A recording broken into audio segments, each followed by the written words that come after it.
கடந்த 6 ஆண்டுகளில் தென்கொரியாவின் இராணுவத்தில் பணியில் உள்ள வீரர்களின் எண்ணிக்கை சுமார் 20% குறைந்துள்ளது.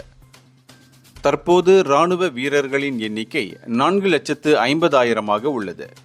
இந்த வீழ்ச்சிக்கு முக்கிய காரணம் 20 வயதுடைய இளைஞர்களின் எண்ணிக்கையில் ஏற்பட்ட சரிவு என தெரிவிக்கப்பட்டுள்ளது.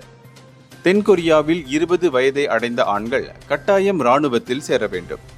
ஆனால் 2019 முதல் 2025 வரை இந்த வயதினரின் எண்ணிக்கை 30% குறைந்து சுமார் 2,30,000 உள்ளது.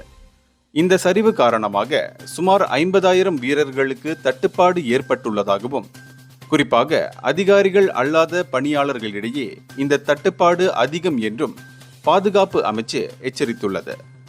நாட்டின் பாதுகாப்பு வரவு செலவு திட்டமும் தொழில்நுட்ப திறன்களும் குறிப்பிடத்தக்க அளவில் இருந்தாலும் இந்த வீழ்ச்சி நாட்டின் செயல்பாட்டு தயார் நிலையை பாதிக்கக்கூடும் என்றும் அமைச்சு கவலை தெரிவித்துள்ளது. இந்தியர்களின் இதய குரல் மக்களோசை.